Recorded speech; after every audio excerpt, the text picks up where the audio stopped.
በስመ አብ ወወልድ ወመንፈስ ቅዱስ አሐዱ አምላክ አሜን። ሰላም አምላክ ምሳኹም ይኹን። ክቡራት ኣሕዋትን ኣሓትን ደቂ ተዋህዶ ከመይ ቀኒኹም? ኣነ ሰላም እየ እግዚአብሔር ይመስገን። እሺ ከም ዝፍለጥ ኣብ ዝሓለፈ ናይ ወንጌላት ንባብ ሪኢና ነርና፣ ከምኡውን ግብረ ሐዋርያት ሪኢና ኢና። ሎማዓንቲ ድማ ሮሜ ንባብ ጀሚረ ኣለኹ ማለት እዩ። ምዕራፍ 1ን ምዕራፍ 2ን كننبب ኢና። ነዚ ቻናል ሓደሽ ዝኾንኩም ሰብስክራይብ ብምግባር ተኸታተልቲ ዝኾንኩም ድማ ነዚ ቪድዮ ብላይክ ጀምርዎ፣ ሸር ድማ ይትረስዑ እናበልኩ ናእኸብለኩም እየ። እሺ ቁፅሪ 1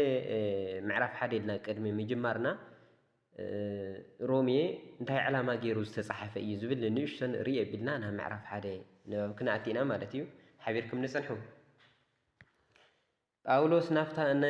ጳውሎስ ናፍታ ኣብ ሮሜ እትርከብ ቤተ ክርስቲያን ክኸይድ ሓሳብ ስለ ዝነበሮ መንገዲ ምእንቲ ክኸፍተሉ መልእኽቲ ጸሓፈ። ሓሳቡ ድማ ንቑሩብ እዋን ምስቶም ኣብ ሮሜ ዘለዉ ክርስቲያን ኮይኑ ወንጌል ክሰብኽ እሞ ብድሕሪኡ በቲ ካብኣቶም ዝረኽቦ ሓገዝ ገይሩ ናብ ስፔን ክኸይድ ነበረ። ጳውሎስ ብዛዕባ እምነት ክርስትና ዘለዎ ዓሚቕ ፍልጠት ንምግላጽ ኣብ ህይወት ክርስቲያን ዘስዕቦ ተግባራዊ ለውጢ ንምርዳእን ጸሓፈ። ትምህርቲ ጳውሎስ ዳርጋ ብምሉኡ ኣብዚ መጽሓፍ እዚ ይርከብ። ንሱ ነቶም ኣብ ቤተ ክርስቲያን ሮሜ ዘለዉ ክርስቲያን ሰላምታ ምስ ኣቕረበ ብዛዕባኣቶም ከም ዝጽልውን ምስ ነገሮም ኣርእስቲ መልእኽቱ ይገልጸሎም። ንሱ እውን ወንጌል ኣምላኽ ንሰባት ኣብ ጽድቂ ዘብጽሖም ካብ መጀመርታ ክሳዕ መወዳእታ ብእምነት ምዃኑ እዩ ዝገልጽ። ድሕሪ እዚ ጳውሎስ ነቲ ኣርእስቲ እዚ ኣስፊሑ ይጽሕፍ። ኣይሁድ ኮኑ ኣሕዛብ ኩሎም ደቂ ሰብ ኣብ ትሕቲ ሰይጣን ሓጢኣት ስለ ዝኾኑ ምስ እግዚኣብሔር ክዕረቑ ከም ዘድልዮም ይረድእ። ምስ እግዚኣብሔር ክዕረቑ ዝኽእሉ ከዓ ንኢየሱስ ክርስቶስ ብምእማን ጥራሕ ከም ዝኾነ ይምህሮም። ካብዚ ቀጺሉ ጳውሎስ እቲ ምስ እግዚኣብሔር ሓደ ብምዃን ዝረኽብዎ ሓድሽ ህይወት እንታይ ከም ዝኾነ ኣስፊሑ ይምህር። እዚ ማለት ድማ እቲ ኣማኒ ምስ እግዚኣብሔር ሰላም ይህልዎ፣ ከምኡ እውን ብመንፈስ እግዚኣብሔር ካብ ሓይሊ ሓጢኣትን ሞትን ሓራ ይወፅእ። ካብ ምዕራፍ 5 ክሳብ ምዕራፍ 8 ሕጊ ኣምላኽን ሓይሊ መንፈስ ቅዱስን ኣብ ህይወት ክርስቲያን ከመይ ከም ዝኾነ ይገልጽ። እቲ ሃዋርያ ካብዚ ኣስዒቡ ኣይሁድን ኣሕዛብን ኣብቲ እግዚኣብሔር ንደቂ ሰብ ዘዳለወ ድሕነት ከመይ ኢሎም ክኣትዉ እዮም ዝብል ጥያቄ ሒዙ ይምጉት። ኣስዒቡ ከዓ ኩሉ ሰብ ኣብቲ ብኢየሱስ ክርስቶስ ዝተገልጸ ጸጋ እግዚኣብሔር ምእንቲ ክበጽሕ ኣይሁድ ንኢየሱስ ዘይምእማኖም የመልክት እሞ ኣይሁድ ንእግዚኣብሔር ንኢየሱስ ክርስቶስ ብእምነት ዝቕበልሉ ግዜ ከም ዝመጽእ ድማ እምነቱ ይገልጽ። ኣብ መወዳእታ ድማ ኣብ ህይወት ክርስትና ብኸመይ ምንባር ከም ዝግባእ፣ ብፍላይ ክርስቲያን ምስ ካልኦት ኣብ ዝገብርዎ ርክብ ብመንገዲ ፍቕሪ ክጓዓዙ ከም ዝግባእ ይጽሕፍ። ኣስዒቡ ከዓ ብዛዕባ ኣገልግሎት ኣምላኽ ብዛዕባ ሓደ ክርስቲያን ንሃገሩ ብዝምልከት ኮነ ምስ ብጻዮ ዘለዎ ሓላፍነት ብዛዕባ ሓሊና ይዛረብ። መልእኽቱ ድማ ብናይ ብሕታዊ ሰላምታን ንኣምላኽ ብምምስጋንን ይድምድም ይብለና። ንባብ ሮሜ ምዕራፍ 1 እንትንጅምር ብዛዕባ መፀዋዕታ ጳውሎስ ኢሉ እዩ ዝጅምር። ክስካብ ሂዚ ዝረኣናዮ ዕላማ ዝተጻሕፈሉ ናይዚ መጽሓፍ እዩ።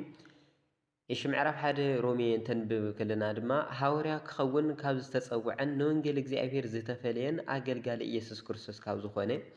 ካብ ጳውሎስ ዝተጻሓፈ መልእኽቲ። እዚ ወንጌል እዚ እግዚኣብሔር ብነቢያቱ ብቅዱሳት መጻሕፍቲ ኣቀዲሙ ዘተስፈዎ እዩ። እዚ ወንጌል እዚ እውን ብዛዕባ እቲ ሰብ ኮይኑ ካብ ዘርኢ ዳዊት ዝተወልደ ወዱ እዩ ዝዛረብ። ካብ ምዉታን ብምትንስኡ ድማ ብመንፈስ ቅዱስ ወዲ እግዚኣብሔር ምዃኑ ብሓይሊ ዝተጋህደ ኢየሱስ ክርስቶስ ጎይታና እዩ። ኩሎም ኣሕዛብ ከም ዝኣምኑን ከም ዝእዘዙን ክገብር ብእውን ምእንቲ ስሙን ጸጋን ሃዋርያትን ተቐበልና። ንስኻትኩም እውን ከምኣቶም ናይ ኢየሱስ ክርስቶስ ክትኮኑ ተጸዊዕኹም ኢኹም። ኣብ ሮሜ ዘለኹም ቅዱሳን ክትኮኑ ዝተጸዋዕኹም ፍቑራት እግዚኣብሔር ኩልኻትኩም ካብ እግዚኣብሔር ኣቦናን ካብ ጎይታና ኢየሱስ ክርስቶስን ጸጋን ሰላምን ንኣኻትኩም ይኹን። ጸሎትን ምስጋናን ብክርስቶስ ምእማንኩም ኣብ ኩሉ ዓለም ስለ ዝተሰምዐት ቅድሚ ኩሉ ብዛዕባ ኩልኻትኩም ንእግዚኣብሔር ብኢየሱስ ክርስቶስ ኣመስግኖ ኣለኹ። እንተየቋረጽኩ ኩሉ ሻዕ ኣብ ጸሎተይ ከም ዝዝክረኩም እቲ ወንጌል ወዱ እናሰበኽኩ ብምሉእ ልበይ ዘገልግሎ እግዚኣብሔር ምስክረ እዩ። ፈቃድ እግዚኣብሔር እንተ ደኣ ኮይኑ ናባኻትኩም እውን ክመጽእ መንገደይ ከቅንዐለይ ይጽሊ ኣለኹ። ብእምነት ምእንቲ ክትጸንዑ መንፈሳዊ ውህብቶ ከካፍለኩም ስለ ዝደሊ ክሪአኩም እናፈቕ ኣለኹ። እዚ ከዓ ኣነ ንስኻትኩምን በታ ዘላትና እምነት ንስንሳትና ምእንቲ ክንጸናናዕ ኢለ እየ። ኣቶም ኣሕዋተይ ከምቲ ኣብቶም ካልኦት ኣሕዛብ ዝረኽብዎ ፍረ ኣባኻትኩም እውን ምእንቲ ክረክብ ናባኻትኩም ንምምጻእ ብዙሕ ግዜ ከም ዝመደብኩ እንተኾነ ክሳዕ ሕዚ كم ዘይተኸኣለኒ ክትፈልጡ ለይ ይደሊ ንግሪካውያንን ንኻልኦት ኣሕዛብን ንዝተምሃሩን ንዘይተምሃሩን ክሰብክ ዕዳ ኣለኒ ስለዚ ኣብ ሮሜ ንዘለኹም እውን ወንጌል ክሰብከልኩም ብርቱዕ ድሌት ኣለኒ ወንጌል ሓይሊ እግዚአብሔር እዩ ብወንጌል ኣይሓፍርን እየ ወንጌል ንዝኣምን ኩሉ ቅድም ንኣይሁድ ድሓር ንኣሕዛብ ዘድሕን ሓይሊ እግዚአብሔር እዩ እሞ ከምቲ ጽሑፍ ጻድቕ ብእምነት እዩ ዝነብር ዝብሎ እቲ ጽድቂ እግዚአብሔር እውን ካብ እምነት ናብ እምነት ብኡ እዩ ዝጋድ ክፍኣት ደቂ ሰብ ቁጣዕ እግዚአብሔር ኣብ ልዕሊ ክፍኣትን ሓጢኣትን ኣብቶም ብኽፍኣቶም ንሓቂ ዝኽውልዋ ሰባት ካብ ሰማይ ዝግለጽ እዩ እሞ እግዚአብሔር ስለ ዝገለጸሎም እቲ ብዛዕባ እግዚአብሔር ክፈልጥዎ ዝግባእ ኣብኣቶም ግልጽ እዩ ዝመኻንይዎ ምእንቲ ክስኡንስ እቲ ዓለም ካብ ዝፍጠር ጀሚሩ ተርእዩ ዘይፈልጥ ባህሪ እግዚአብሔር ዘለኣለማውን ሓይሉን መለኮትን በቲ ዝፈጠሮ ፍጥረት ኣጸቢቑ ተጋሃደ ንእግዚአብሔር እናፈለጥዎስ ከም ኣምላኽነቱ ኣየኽበርዎን ኣየመስገንዎን እኳ ደኣ ብሓሳባቶም ከንቱ ኾኑ እቲ ዘየስተውዕል ልቦም እውን ጸልመተ ለባማት ኢና እኳ እንተበሉ ዓሻታት ኮኑ ንክብሪ እቲ ዘይመውት ኣምላኽ ናብ ምስሊ መዋቲ ሰብን ኣዕዋፍን 4 ማሕወር ዘለዎ እንስሳን ናብ ለመም ዘብሉን ለወጥዎ ስለዚ እግዚአብሔር ብትምኒት ልቦም ንስንሳቶም ሰብነቶም ከሕስሩ ንረኽሰት ኣሕሊፉ ሃቦም እዚ ከዓ ነቲ ሓቂ እግዚአብሔር ናብ ሓሰት ስለ ዝለወጥዎ ክንዲ ፈጣሪ እውን ንፍጡር ስለ ዘምለኹን ዘገልገልን እዩ ንሱ ግና ንዘለኣለም ብሩኽ እዩ ኣሜን በዚ ምክንያት እዚ ከዓ እግዚአብሔር ንዘነውር ፍትወት ኣሕሊፉ ሃቦም ደቂ ኣንስቲኦም እንታይ ተረፋ ነቲ ጸታዊ ባህሪኤን ሓዲገን ንጸታዊ ባህሪኤን ዘይግባእ ፈጸማ ሰውእት እውን ከምኡ ነቲ ምስ ጓል ኣንስተይቲ ዝፍጽምዎ ባህሪኦም ሓዲጎም ንስንሳቶም ብፍትወቶም ነደዱ ሰውእት ኣብ ሰውእት ነብሪ ገበሩ ናይቲ ዝገበርዎ ስሕተት እውን ግቡእ መቕጻዕቲ ኣብ ርእሶም ኣውረዱ ከምቲ ንሳቶም ንእግዚአብሔር ክፈልጥዎ ዘይደለዩ እግዚአብሔር ከዓ ነውሪ ክፍጽሙ ንዘየስተውዕል ኣእምሮ ኣሕሊፉ ሃቦም ስለዚ ብዓመፅ ብኽፍኣት ብስስዐ ብቕንኣት ብቕትለት ብባእሲ ብምጥፍፋእ ብእከይ ምልኣት ኮኑ ሙሉኣት ኮኑ ከምኡውን ስም ሰብ ዘጸልሙ ሓመይቲ ንእግዚአብሔር ዝጸልዑ ዕቡያት ተጅሃርቲ ክፍኣት ዝኣልሙ ንወለዶኦም ዘይእዘዙ ዘየስተውዕሉ ጠላማት ፍቕሪ ዘይብሎም ጨካናት እዮም እዚኣቶም እቶም ከምኡ ዝገብሩ ሞት ይግብኦም እዩ ዝብል ቁኑዕ ፍርዲ እግዚአብሔር እናፈለጡ ነዚ ኩሉ ይፍጽሙ ኣለዉ እዚ ከየኣኽሎም ከዓ ነቶም ከምኡ ዝገብሩ እውን የተባብዑ ኣለዉ ይብል ተወሳኺ ሮሜ ምዕራፍ 2 ድማ ፍርዲ እግዚአብሔር ኢሉ ዝጅምር ስለዚ እታ ንኻሊእ እትፈርድ ሰብ እተመኽንዮ የብልካን ኣታ ንኻሊእ እትፈርድ ሰብ እተመኽንዮ የብልካን በቲ ኩሉ ንኻሊእ እትፈርደሉ ነገር ንባዕልኻ ትኹንን ኣለኻ ነቲ ፈራዲ ዝኾንካሉ ንስኻ እውን ንኡ እትገብሮ ኣለኻ እሞ ንሕና ግና ኣብ ልዕሊ እቶም ከምዚ ዝገብሩ ግቡእ ፍርዲ እግዚአብሔር ከም ዝወርድ ንፈልጥ ኢና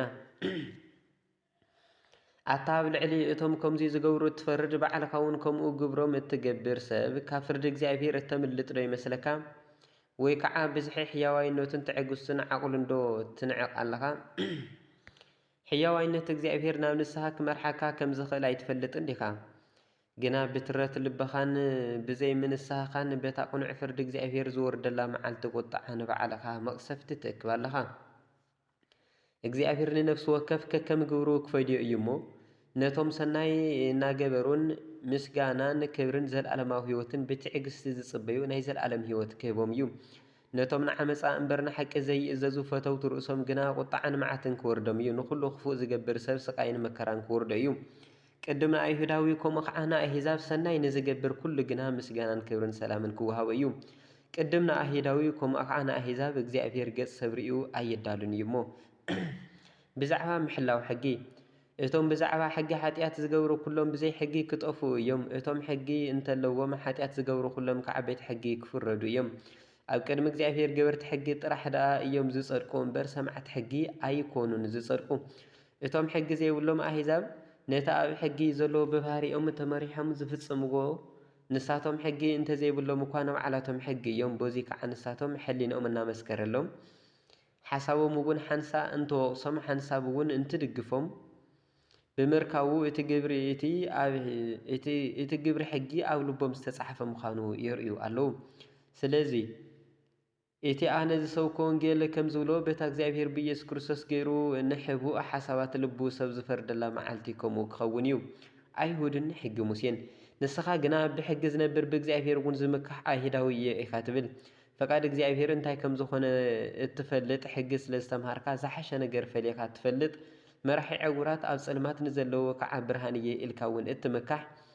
እቲ ብሕጊ ዝርከብ ፍልጠትን ሓቅን ስለ ዘለካ ከዓ ንዓያሹ መለበሚ ናይ ህፃናት ከዓ መምህር እየ ትብል ኢኻ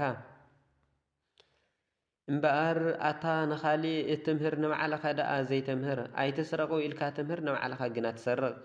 ኣይትዘመው ትብል ንስኻ ዶ ትዝሙት ጣዖት ትጽየፍ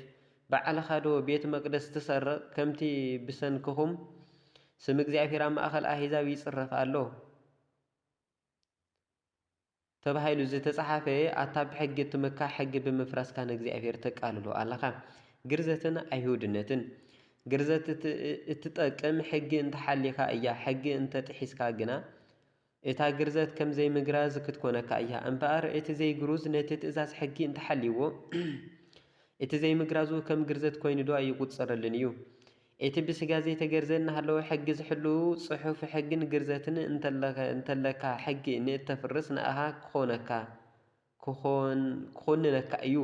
ብዝርአ ኣይሁዳዊ ምዃንካ ኣይሁዳዊ ኣይትገብርን እያ እታ ብዝርአ ኣብ ስጋ እትግበር ግርዘት እውን ግርዘት ኣይኮነትን ኣይሁዳዊ ማለት እቲ ብውሽጡ ኣይሁዳዊ ዝኾነ እዩ እሞ ግርዘት ከዓ ብሕጊ ዘይኮነስ እታ ብመንፈስ እግዚኣብሔር ኣብ ልቢ እትግበር ግርዘት እያ ከምዙይ ዝመሰለ ሰብ ናኢዳኡ ካብ እግዚኣብሔር እዩ እምበር ካብ ሰብ ኣይኮነን ይብለና ስለ ቃሉ በዓል ቤት ዝኾነ ልዑል ባህሪ እግዚኣብሔር ኣምላኽና ክብርን ምስጋናን ይብጻሕዮ ንባብ ሮሜ ምዕራፍ 3 ይቅጽል ወስብሐት ለእግዚአብሔር ልዑል ወለወላዲቱ ድንግል ወለመስቀሉ ክቡር አሜን